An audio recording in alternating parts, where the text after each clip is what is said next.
तो एक बार आप बैठ के रिफ्लेक्ट कर लो, मतलब जैसे अगेन मेरी क्रेडिबिलिटी क्या है कि मैं किसी दूसरे को इतना वो करूं, but at the same time I would say आप बहुत बहुत ज़्यादा टफ चॉइस है ये मेक करना कि इस एग्ज़ाम साइकिल में कंटिन्यू करना है या नहीं. So take your time and again self doubt रहेगा, but please please please don't stop believing in yourself. Please trust yourself, trust the process.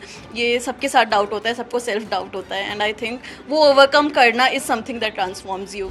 UPSC 2022 का रिजल्ट आउट हो चुका है और हमारे साथ मौजूद है टॉप 4 चौथी रैंक पाने वाली स्मृति मिश्रा. कैसा लग रहा है आपको? और अभी जो पहली, दूसरी, तीसरी, चौथी रैंक पे सारी महिलाएं हैं, कैसा लग रहा है आपको?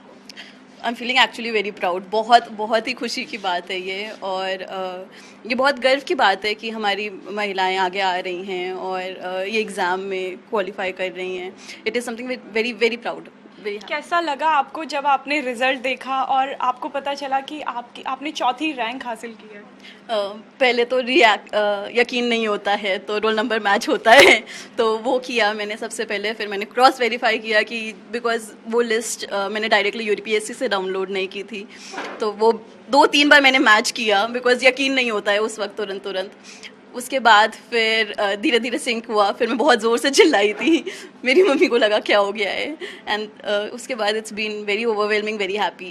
यही है. कहा जाता है यूपीएससी का एग्ज़ाम सबसे टफ होता है, तो जब आप इस एग्ज़ाम की प्रिपरेशन कर रहे थे, घर वाले भी साथ साथ ऐसे बोलते हैं कि तैयारी घर वाले भी करते हैं, भले ही बच्चा एग्ज़ाम दे रहा हो, तो जब आपके घर वालों को पता चला कि चौथी रैंक हमारी बेटी की आई है, टॉपर्स में है, तो कैसा रहा घर वालों का रिएक्शन? बहुत बहुत ही ज़्यादा खुश थे वो.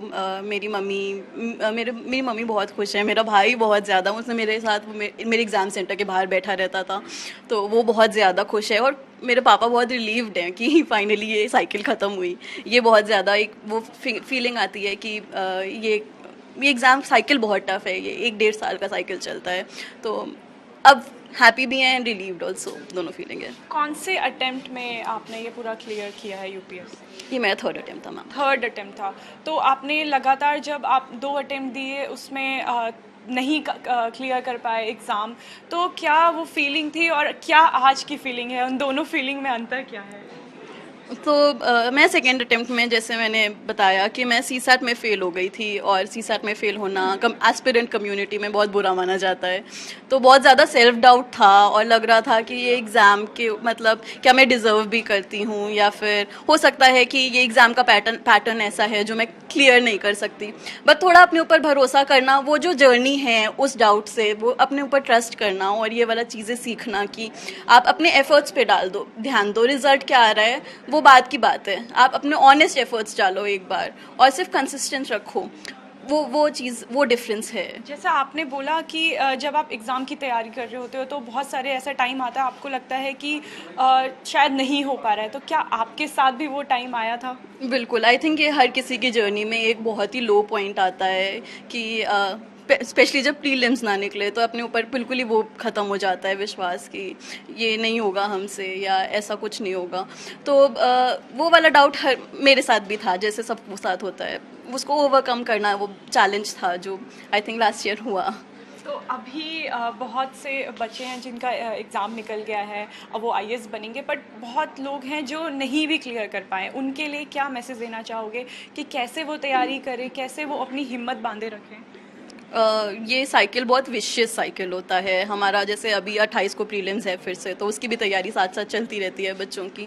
तो एक बार आप बैठ के रिफ्लेक्ट कर लो, मतलब जैसे अगेन मेरी क्रेडिबिलिटी क्या है कि मैं किसी दूसरे को इतना वो करूं, but at the same time I would say आप बहुत बहुत ज़्यादा टफ चॉइस है ये मेक करना कि इस एग्ज़ाम साइकिल में कंटिन्यू करना है या नहीं. So take your time and again self doubt रहेगा, but please please please don't stop believing in yourself. Please trust yourself, trust the process.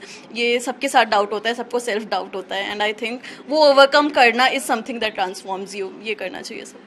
कहते हैं कि जो यूपीएससी का एग्ज़ाम देना है तो पूरी दुनियादारी छोड़ दो, घंटे गिनना बंद कर दो कि कितने घंटे पढ़ाई कर रहे हो. तो आपने कितने घंटे पढ़ाई की कि आपकी चौथी रैंक आ पाई है?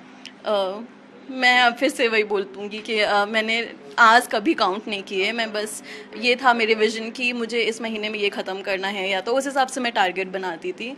और वो उसके में चाहे 4 घंटे लगें, चाहे 6 घंटे, चाहे 8 घंटे, उस हिसाब से पढ़ाई करती थी। तो क्वालिटी आप क्या पढ़ रहे हो और किस पर्पज़ से पढ़ रहे हो, उस पढ़ाई को यूज़फुलनेस कितनी है, यूटिलिटी कितनी है, वो ज़्यादा मैटर करता है आई थिंक घंटों से ज़्यादा। तो मेरा आखिरी सवाल आपसे है कि किस दिशा में आप आगे बढ़ना चाहेंगी? अभी आईएएस का एग्ज़ाम निकल गया, आगे किस क्षेत्र में आपका इंटरेस्ट है कि आप उस क्षेत्र के लिए आपने सोचा है कि मैं कुछ अच्छा करना चाहूँगी? आई थिंक 2 प्रायोरिटीज़ हैं, एक विमेन एम्पावरमेंट, दूसरा जो हमारे सिविक इश्यूज़ हैं, जो हमारी अर्बन लोकल गवर्नमेंट है, हम उस पे बहुत ज़्यादा ध्यान नहीं देते हैं। तो मैं चाहती हूँ कि जो गवर्नेंस प्रोसेस है वो हर एक सिटीज़न के पास हो, हमारे पास एक फ़ोन नंबर हो फॉर एग्ज़ाम्पल, कि हम गवर्नमेंट से कॉन्टैक्ट कर सकें, that is as simple as that. तो वो स्ट्रेंथन करने में मेरा ध्यान ज़्यादा रहेगा। जी। तो ये थी हमारे साथ स्मृति मिश्रा, जिनकी रैंक आई है 4थी, और अभी हम उनसे बात कर रहे थे। कैमरा पर्सन शैलेंद्र के साथ अनामिका गौर।